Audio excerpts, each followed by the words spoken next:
Hello,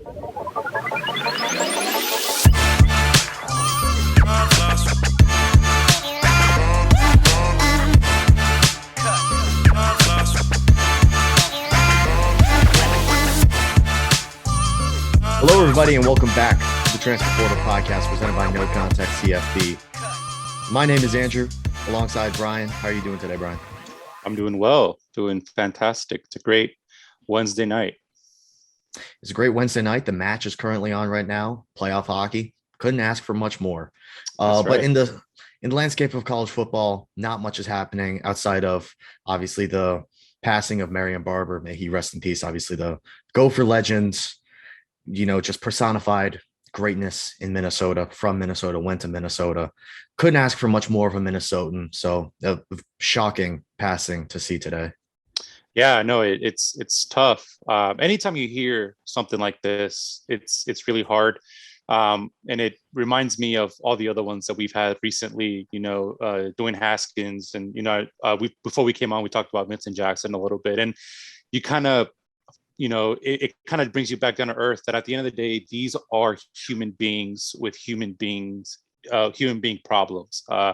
There's a lot of, we don't know what happened. There's a lot of stuff that hasn't been released yet, but, we're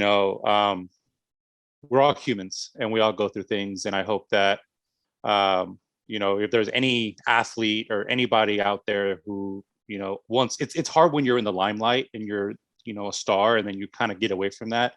You don't really know what you're doing sometimes to a lot of these guys. So I just hope that anybody who's struggling or anybody who has issues can get the help they need. And it's tough. It's a sad thing to see when anybody. I mean, he was really young and he was really, really good. And I know football is minuscule in hindsight, but when he made an impact on a lot of people. A lot of Cowboys. I know a lot of Cowboys fans here from being from Texas, and they're pretty shooken by it. So yeah, it's tough. Yeah, I mean, if you grew up in the state of Minnesota, even though he was a little bit before my time because he got drafted in, I believe, 2005 and I was born in 2003, you knew who Marion Barber was. He was, whenever you talked about Minnesota football, oh, Marion Barber, oh, he was amazing. Him and Lawrence Maroney, they were the guys. And it's sad to see one of them is gone, but it shows you how precious human life is and how we need to really cherish it while we have it. So yeah, well said. Tragic passing, but gone but never forgotten. Marion Barber, may he rest in peace. But now we're gonna move on to something that we've been doing a little bit more on Transfer Portal. We're gonna do some more niche content because you know what, the news isn't there right now for college football. It's the dead period. It's June 1st. Just had the SEC meetings down in Destin, but you know what? That's kind of just talking about something we've already talked about with the Jimbo and the Saban. Could talk about the table arrangements. I mean, but if you're not sitting between Lane Kiffin and Mike Leach, what are you doing? I mean, come on, that would be the greatest thing ever. Yeah, so that would be interesting to see. Those are some pretty interesting pairings. That seating chart. I think Jimbo was like down this way, and Nick Saban was like all the way far over here. It was pretty funny, but it's like a school lunch table. Yeah, they arranged it by alphabetical order of schools. How about next time you give us some content and put Saban and Jimbo right next to each other? I mean, Lane and Leach are already next to each other because Mississippi, Ole Miss, Mississippi State. But SEC meetings beside, let's talk about a college football bucket list. Last week we did the college football road trip, but now let's talk about what is something you need to do in your lifetime. There's just certain events in college football that are greater than everything else. We have the best atmosphere in all of sports. Playoff hockey's close, which is on right now, but college football, I would say, would take the cake. Would you agree? Oh, definitely. I mean, there's no better atmosphere than college football. I mean, it's the band playing, just the fan base, the school, it's incredible. You don't get it anywhere else. That's the beauty of college football. So, there's nothing better than the atmosphere of college football, whether it's Division III all the way to, the SEC or the Big 12. It's pretty incredible stuff. Yeah, no matter where you go, college football always tops the cake. So we're going to talk about some events, 3 in particular, that we need to do eventually, whenever. Could be this year, could be whenever. Brian, let's start with you. What's the first thing you need to do college football related that's on your bucket list? So it's a pretty softball answer for my number one. I live in San Antonio, Texas. My whole family is from Georgia. Lived in Georgia for the majority of their lives. My dad decided to leave Georgia, come down to San Antonio, and I've never really been. I was born there, but I haven't really been there often. So my number one bucket list, honestly, is just go to a game at Sanford Stadium. I went to a Georgia game. I went to the Sugar Bowl against Texas a couple of years ago. Literally drove 8 hours. That was my first ever Georgia football game. Drove 8 hours to New Orleans, watched the football game, and drove 8 hours back home. And it was the worst 8-hour drive home of my life because Texas beat the crap out of Georgia pretty I think it was like 28-7 or 28-21, but like the last two touchdowns were garbage touchdowns. So it wasn't really competitive whatsoever. But it doesn't, obviously that doesn't beat being at a game at Sanford Stadium, preferably under the lights, but, I'll take a game against, McNeese State. Honestly, I just want to go to a game at Sanford Stadium. It's on my bucket list, and I will have now as a dad, I have a little bit more of incentive. I want to take my son with me, maybe in a year or two when he's a little bit older. But that's definitely on my bucket list, and I'm going to make sure it happens. I've been to Sanford Stadium. I went to it in Atlanta.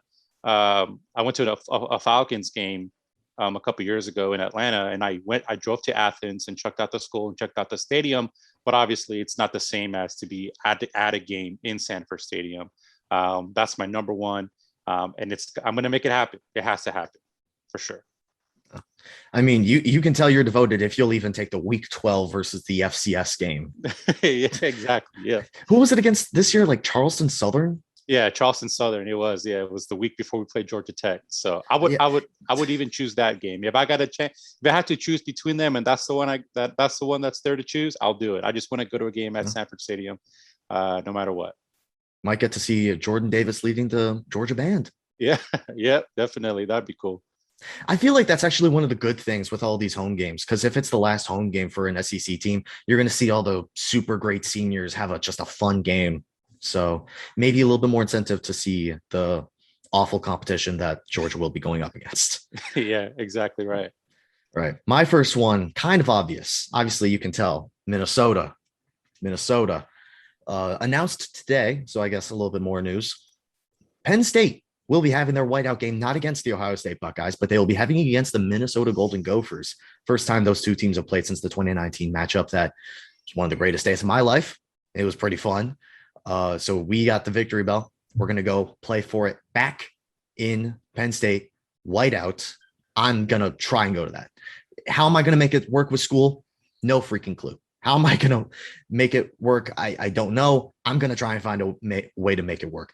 The best atmosphere in college football, in my opinion, the whiteout Penn State. You see it every year on ABC, 7:00 under the lights. Last year's Penn State Auburn. It's freaking insane. Any atmosphere that gets a team to call a timeout before the game even starts is freaking electric. I need to find a way to make it happen. And the best thing is when everyone's going to be silent after the Golden Gophers win that game. Brian, you're muted. Sorry about that. My friend Eric, he's a big Penn State fan, and he went to the whiteout a few years ago, and he was sending me pictures, and then the atmosphere just looked insane. So yeah, I would definitely want to do. I would add that to my bucket list too. I don't know if it would be my top 3, but I would definitely add that to my bucket list as well. I would love to check that out. It just seems the atmosphere is insane. I love all white uniforms or all white aesthetic. It's just incredible atmosphere. Now we need it to snow. If we can get it to snow on a whiteout game, I will spend whatever money. You know what? Throw my tuition in the garbage. I will spend all that money to get to a whiteout. I don't care. That would be the greatest environment ever. Forget sports, greatest environment ever.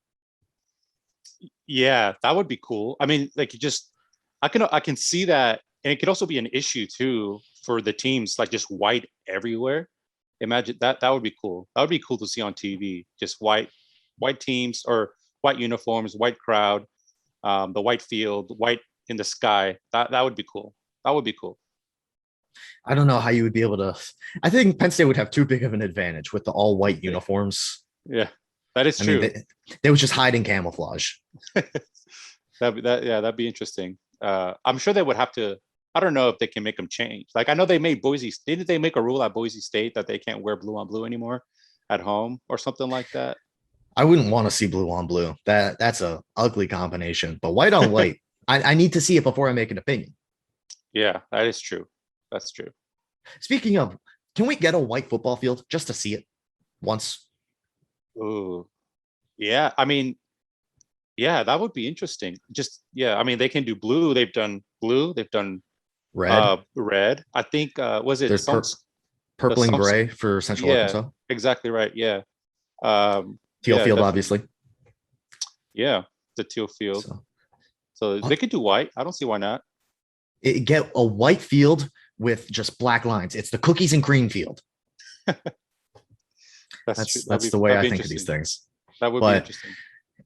That would be very fun. Whiteout versus Minnesota. Brian, what's your second moment in college football you need to see? So my number two, I'm gonna stick with Georgia, the Georgia team, and I'm gonna say it has to be the world's largest outdoor cocktail party, Florida, Georgia, in Jacksonville, Florida. Probably our biggest rivals, the team we hate the most. I can't stand Florida. I can't stand their fan base. They're the most, for a team that hasn't won, Jack anything since 2008 when Chiva was there. They talk a lot of crap, and I don't like it. And I would love to go there. I am a trash talker when I'm at a game. I like to heckle. I like to, get into it with the crowd. Nothing disrespectful, just friendly banter. I love being the road fan at a home game. Like I've been to countless Falcons games at the Cowboys at the AT&T Stadium in Dallas. And I love it. It's fun. It's fun. Heck, it's talking with the crowd. And I would love to sit in the Florida side because I know Georgia would kick Florida's butt. And I would love to be there to see them sad and just rub it in their faces and talk all the crap I want.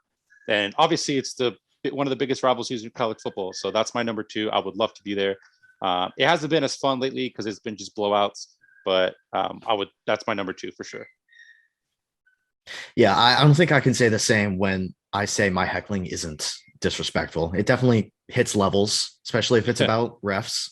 Yeah. I mean, the amount of lines I thought of this year about refs, I mean, I might have used a Stevie Wonder line 4 times.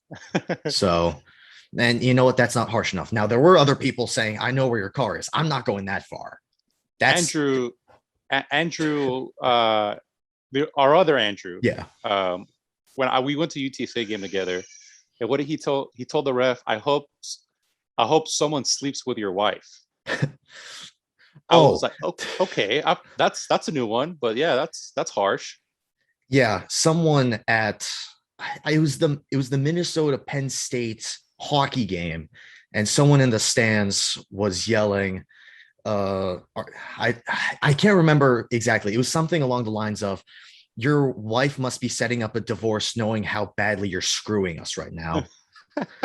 So it was something along those lines. But, refs suck, and I love heckling them. You know what? You set yourself up for it when you take the job. Now, we hope you do a great job, and some refs are very good. Some are putrid, and they suck, and they deserve to get heckled. But You know what? Not to that extent of saying, I know where your car is or I know where you're parked. Not going to go that far, but, something playful that gets everybody laughing, because that's what you want out of a heckler. You want people to laugh. You don't want to make people uncomfortable. And that's taking it too far. But yeah, talking to other fans and telling them how much their team sucks and, rubbing in their face when my team's winning. It's a lot of fun. And I've been on the opposite side of that, where I've been to games where I'm the road fan and we lose and I'm just sitting there sulking and the whole fan base is making fun of me. So that's happened as well. Yeah. So get some drinks in me and I'll be loud. Trust me. I will say, when opposing fans are in, especially the student section, Wisconsin versus Minnesota last year, some Wisconsin fans bought Minnesota student tickets. By the way, someone charged like $300 for them. Absolute fleece, because you could get them for like $10. But so they made a lot of money. We heckled them so loud because they were yelling at us outside the gate before the game was even close to starting, saying, yeah, we own you. And they weren't like true Wisconsin fans. They were students. But my gosh, when we won that game, they were, I don't know why I'm enjoying that they were crying, I maybe that's a little far from me, but with how much heckling they did, it was like, for what? You did Yeah, that for what? yeah, that's fun. There's nothing better than uh, you know, making fun, not making fun, but heckling a team when they're a fan when their team's losing. It's fun. Poking It's fun. yeah, poking fun. Yeah, it's nothing bad. But that's my number two is being at Florida Georgia. The atmosphere is great, and yeah, it's a historic matchup. So that's my number two. Yeah. Historic matchup, and we're going to go to another historic rivalry, but instead of in the SEC, we're going to go to the Big Sky Conference in the Oh, FCS. If you know me, you know I had to bring this up. The Brawl of the Wild, Montana versus Montana State. Get me back to Missoula. I miss it. The mountains are beautiful. The stadium is beautiful. Amazing rivalry. The fans hate each other. And my gosh, that game is good. This year, Montana took it. Next year, Montana's going to take it. Montana's going to take it for the rest of eternity. I need to see that game live. wow, I didn't think about an FCS school. That'd be interesting. It seems like I think like Montana. I think FCS rivalries in general just hit different too, Yeah. especially like those Montana State, North Dakota State, and South Dakota State. Those types of teams, I feel like those rivalries hit different too. So yeah, that'd be interesting. I'd like to check Yeah. that out. Missoula is a beautiful place. I need to get back there. But to see a football game there would be amazing as well.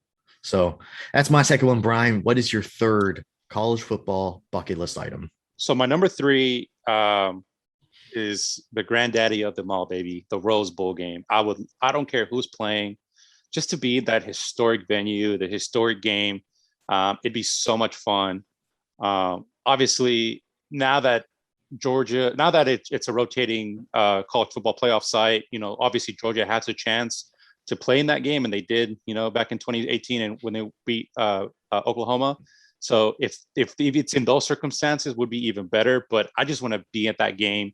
It's probably my like outside of Georgia, outside of anything, it's my number one thing that I want to do in my life. Sporting wise, is go to the Rose Bowl game. I think it's just an incredible venue. It's an incredible atmosphere. It's a historic game, and they have like the parade the day before that morning.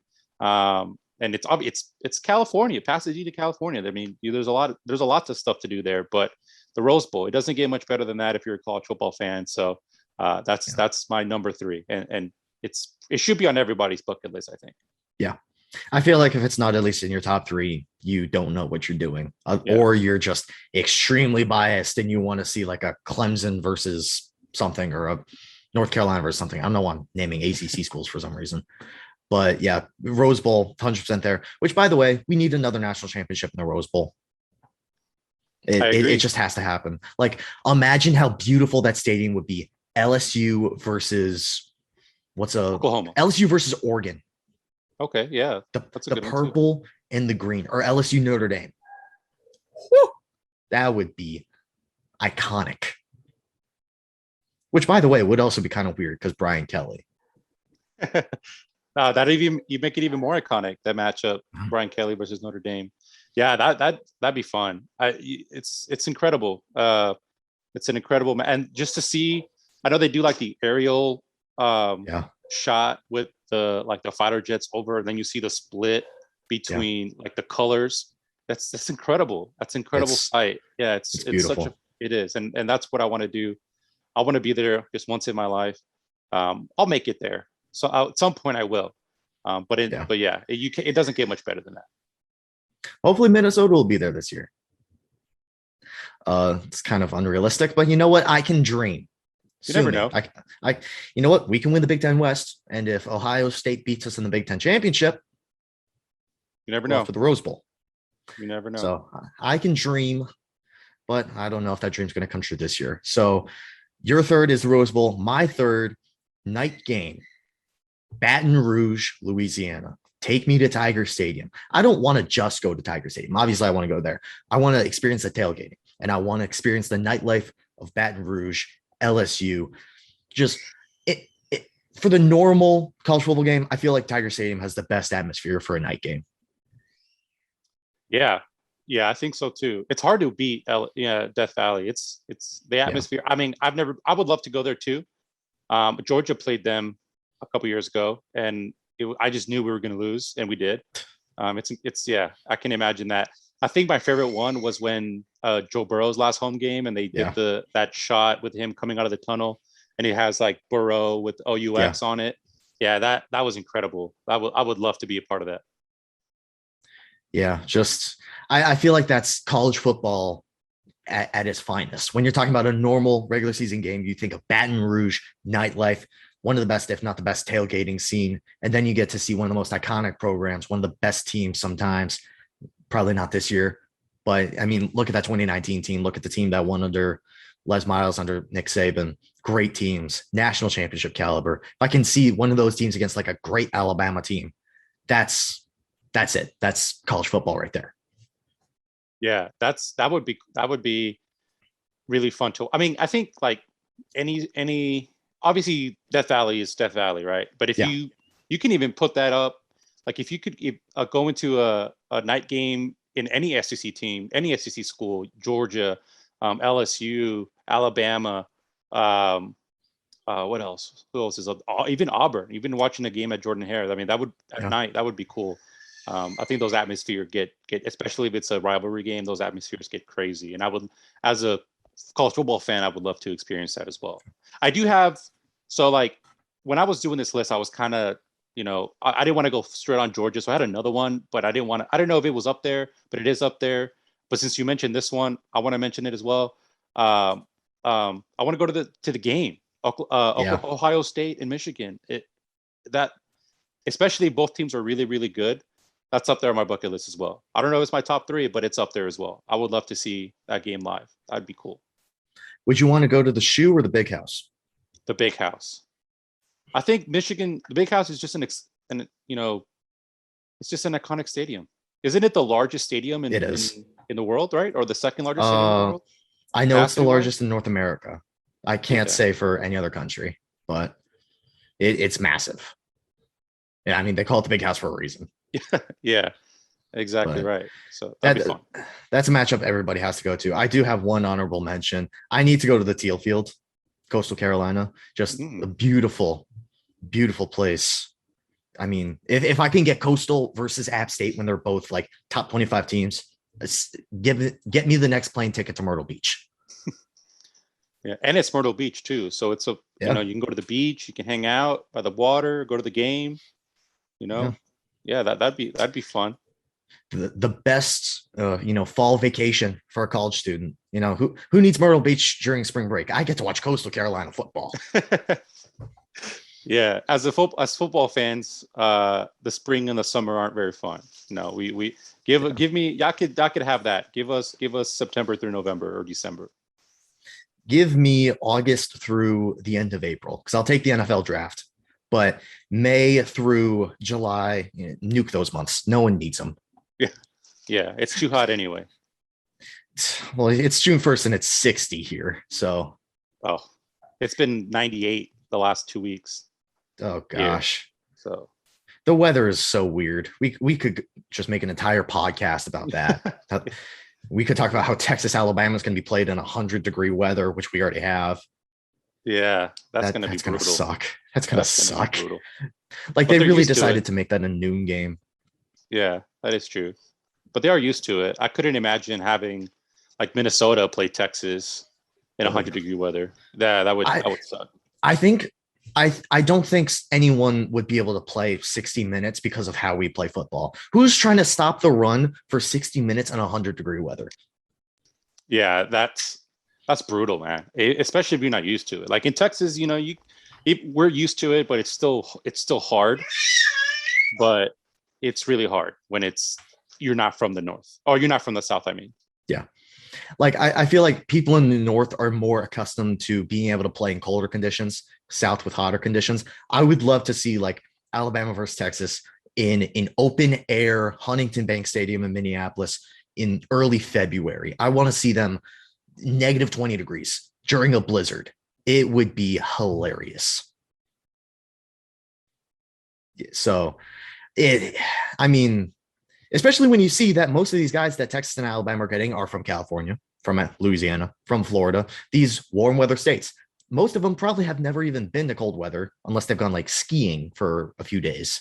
So to get them to see this blue collar weather, cold, it would just be so funny to watch. But I also wouldn't want to watch like Minnesota versus Wisconsin in Miami, because I feel like that would just be the epitome of the opposite of what we want that rivalry to be.